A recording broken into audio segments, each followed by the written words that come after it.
hear them saying, or the one that we like to use all the time too is, can you look at so-and-so and tell them what you're saying? You shouldn't have to be working. Well, she posted online that her new best friend was Jack.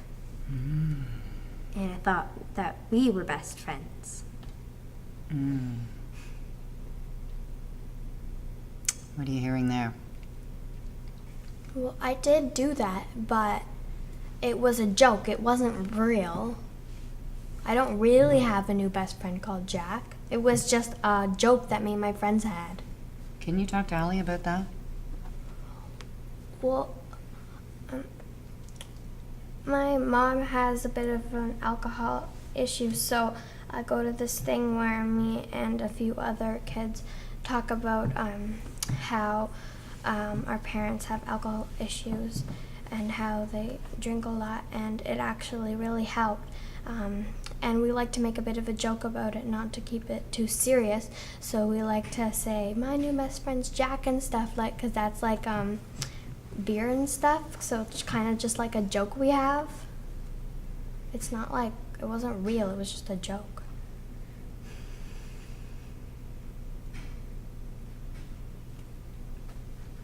What are you hearing there, Allie? Well, I guess I understand why she said it now. And? That I shouldn't have kicked a gravel at her for that, because it was a joke. Can you talk to her about that?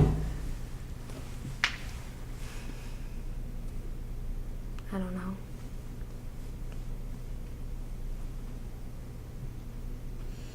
Where would you like to be? What would you like things to be like? You guys used to be good friends. What was that like? That was good. We were really good friends, and I still want to be her friend. Me too. Yeah, we want to allow for them to dialogue, because otherwise we're not going to move to the next stage, which is solution, right? They need to be working together. So how do we encourage that expression and, you know, have them develop their own empathy, right? Because the key piece about the crosstalk is recognizing the impact of their actions on one another. What you're going through is kind of reminding me of them. I'm sorry. I just need some time to kind of be by myself right now. What are you hearing from Hannah that's been difficult for her? But she's facing similar issues to me. Does that feel about right? Is she understanding what it is that you're feeling? What's been the hardest thing for you? She gets it. The two key elements for me is, as long as what they're saying to each other isn't hurtful, and what they're saying isn't repeated over and over again, there's no need to force the questions that we have onto the participants, because chances are if you start getting them talking to each other, they're going to answer all those questions and you're going to feel like an intruder in their conversation. Can you tell me a bit more about that? Well, when he takes the ball, I feel like I lost the ball and then I lost my dad. What are you hearing there, Pat? And maybe this ball is really special to her. Can you actually maybe say that to her? I'm sorry for taking the ball. Oh, okay. I'm sorry for always taking the ball from you guys when you're playing soccer. And I'm sorry for calling you names outside. So really what we want is to develop that mutual understanding between them. That's a key goal, and the more they're communicating directly, the more effective that is. Exactly. If you happen to be the one going between them, then they're not going to have that moment where they're going to be able to really understand how they've impacted each other.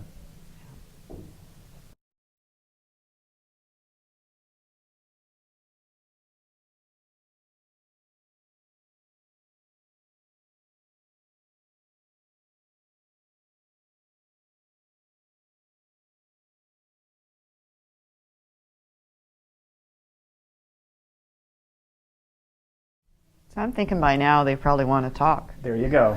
See? See how that worked? Silence. It is, for me, one of the best tools that you have in your tool belt. It does so many things to help support the conversation. It's not easy to utilize because you've got so many other things on the go, timing, just how awkward it is for you. A lot of people don't like that silence. But you'll see time and time again in the videos, when silence is used, you get so much more information and Yeah. move so further in the conversation than when silence isn't used. It didn't feel right to take the flashlight, but I was forced to, because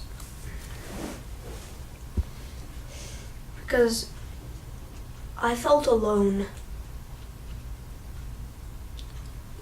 And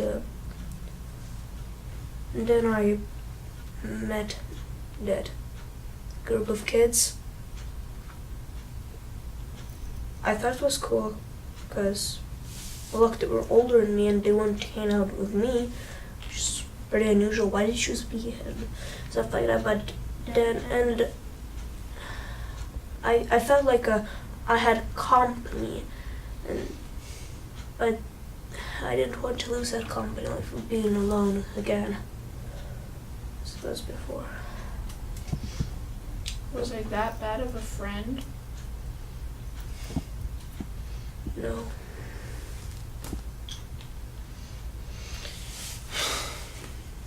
It feels like a long time when you're in it, though. It does. It's uncomfortable being there. It does. But it's also valuable. Like if you aren't sure what to do next or Yeah. what to ask next, Yeah. or you're not sure which thread to pick up or who to ask what, you give yourself a moment. Somebody's probably going to make that decision. You wanted to know what it felt like. Yeah.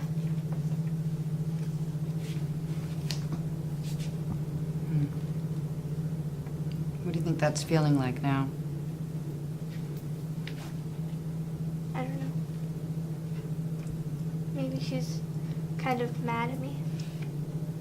Without silence, you tend to ask 2 or 3 questions at the same time, or you tend to ask a question and you provide the answer with it as well. So you have to be very cautious that when and it's a natural mistake, we do it, where you ask that one question, then you want to ask the second question. Ask your question and then just wait. And wait. What happened for you, Hannah? What happened that Judy's feeling you're kind of avoiding?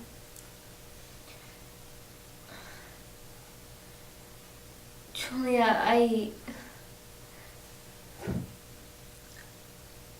you're right. I usually am your support. I'm sorry. I can't handle what you're going through right now.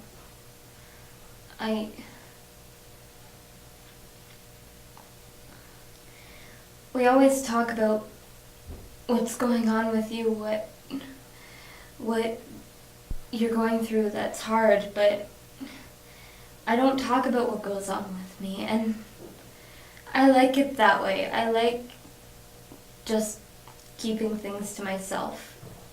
Always envied that about you. I'm going through some things right now, and what you're going through is kind of reminding me of them. I'm sorry.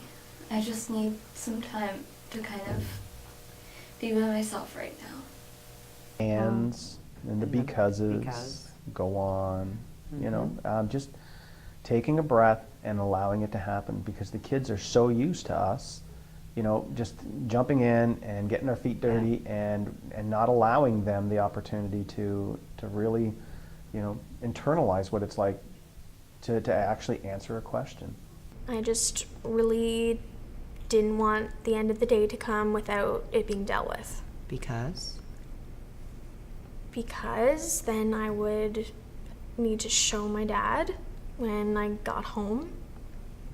And that's a problem? Yeah. Because? Because my dad would be really unhappy with my mark. And what would that look like? He would start screaming, and he would bring my brother into it, start comparing me to him again. Yeah. And remembering you don't need to fill all the space. No, you don't. You're not driving the process. Nope. It's theirs. So, silence.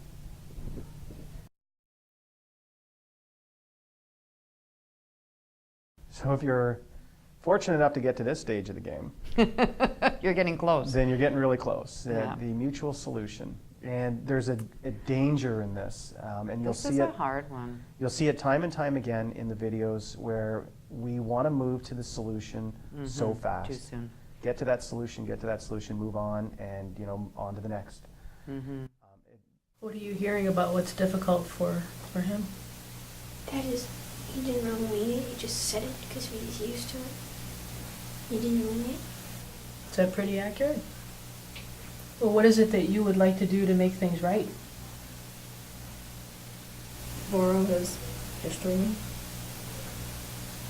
What do you think about that?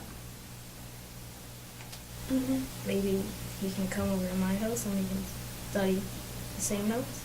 Okay. Now, what about this name-calling kind of thing? Because you guys are in the hall fairly regularly. You're walking together. You're friends, aren't you? Okay, so what is it that you might like to do to make that situation right? Apologize. Oh. Are you receiving that apology? And what is it that you need from him? Maybe an apology too. Well, yeah, he's apologized to you, and I don't know, maybe something about not wanting to do that again, I suppose. Yeah. You think? Because it's so critical that the participants own that solution. And yet you don't want to be there all day. Exactly. So finding that balance of moving them to that place where it's their solution. And I think this was, when you look at the videos, this was the hardest thing for teachers to do. We'd be having these wonderful restorative conversations, and all of a sudden you can see the light bulb go off. There's the obvious solution. I'm putting it on the table. Yep. And you know what? Sometimes that's okay, right? But it's better if you can lead them there a little bit more. Give them an opening for that and let them take it maybe a slightly different direction. And if you're watching the body languages, that will tell you that if you've gone to solution focus too fast, because they shut down. I mean, if we don't do that empathy stage well, then your solution stage is going to be impacted by that. And keep an eye on their body language. Keep an eye on, and especially if you get into solution and they still want to talk about the problem. Because if they're still wanting to talk about the problem, something else more is to be there. done. We got to follow that thread. Yeah. So what do you need then? Maybe everyone can agree to follow the rules when they play soccer. Would that help for you? Yeah. What are you hearing there?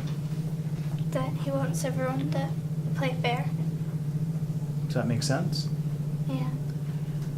Okay, so are we okay?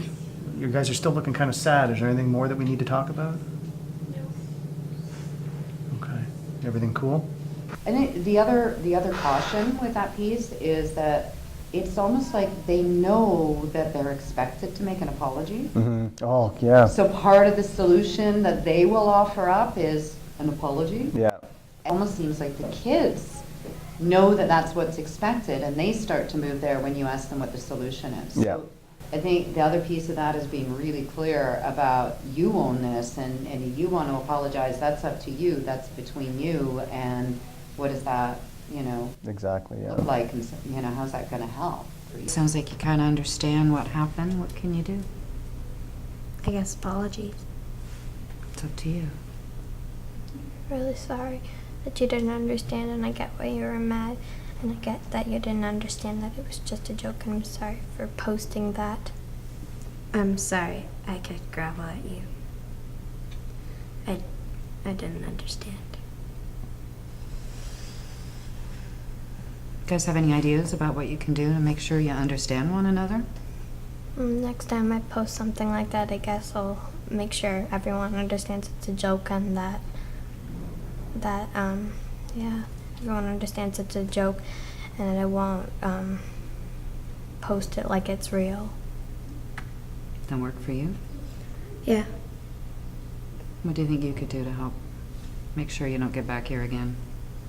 We'll make sure that I talk to her about it if it doesn't make me feel good. There's an idea. Can you guys agree to do that? Yeah. All right. Because that's where you get your mutual decision or your mutual solutions, right? It's when it's driven by them. You want to try to keep, the solutions, allow the kids to come up with them instead of yourself. Creating that space again, Yes. so that it's a meaningful solution for them. Exactly. Right? Mhm. So, again, the power of the conversation. Create the space so that they're comfortable, they're having a meaningful conversation, understanding one another, it just happens. Mhm.